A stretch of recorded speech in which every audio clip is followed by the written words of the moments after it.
Okay, we're just 30 degrees or so in the shop. What we got here is a 94 Honda Accord. And the problem is, it won't go nowhere when you put it in gear. So, we got down here and get looking. And right here is your CV boot and axle. If you notice here,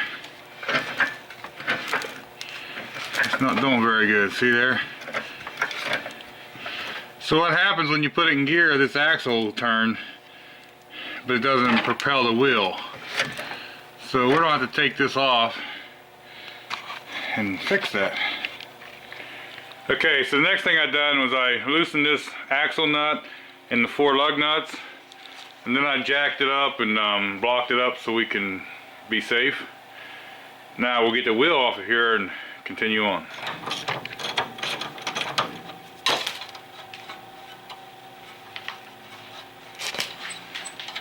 Okay, now that wishbone bolt ought to just come right out of there pretty much.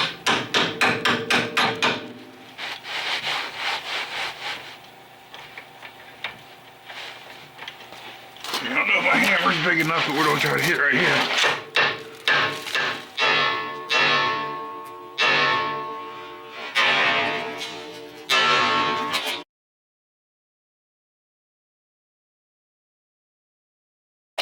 Okay, I had to get a bigger hammer.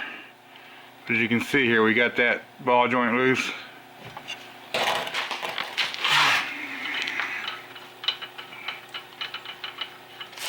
Okay, next thing I'm gonna do is make sure that axle's loose.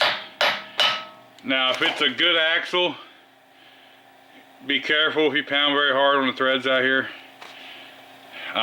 Usually they'll come right in. Sometimes they get stuck a little bit by rust. What we're going to do is pry this down a little bit here and get this ball joint out of here. We pick up.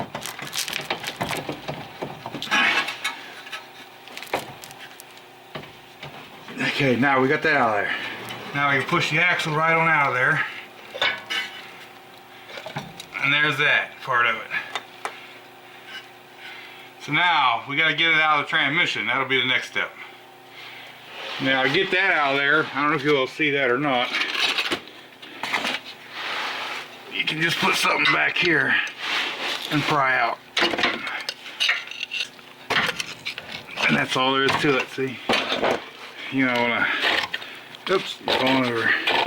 Let me see if I can do this. It's harder to do this and stay out of the way of the camera. Now you could take a bungee cord and bungee cord that back out of your way if you want it.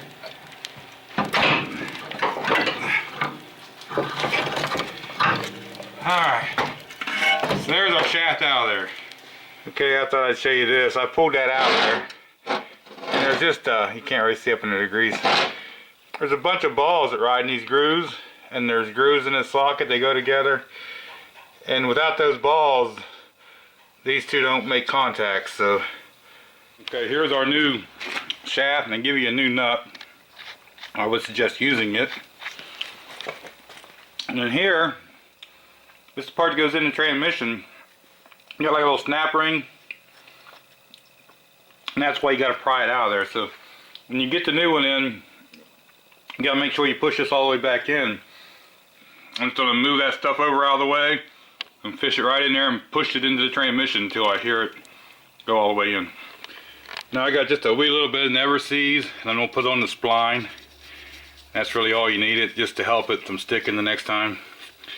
Just go lightly with it. A little bit of Never Seez goes a long ways, so all you need is a touch. So now we're gonna pick this back up, get this in the hole here, and put our ball joint back down in. Now if you're having a hard time to get that spline started in there, when you get it lined up, if you turn this a little bit, it'll catch up to them splines and come on in. Now I gotta still pick this up and put it on the ball joint. As you can see, it's not in there yet. And it's right there somewhere. Yeah, there it is. Okay, now that I got that ball joint down in the hole, we're gonna take this bolt and we're just gonna work it around until we find that Okay, so I'm gonna put the nut on this bolt, on for the wishbone, go ahead and tighten it up, and then we're gonna put the nut back on the ball joint and tighten it up. Now you can see where the hole's at. Kind of note where the hole is before you put that nut on there. That way you'll have an idea where to look to put the new cotter pin in. Okay, now we got that axle nut on there, and it's on the bottom down there, but I just put a thing in there to keep the rotor from turning. I put it down here actually. But I torqued that up to the, I believe it was 181 foot-pounds. And see, they got a little dimple here. Looks like a key. You're gonna want to take something like a punch here, a chisel, and hit that, dimple it. That way it can't come loose.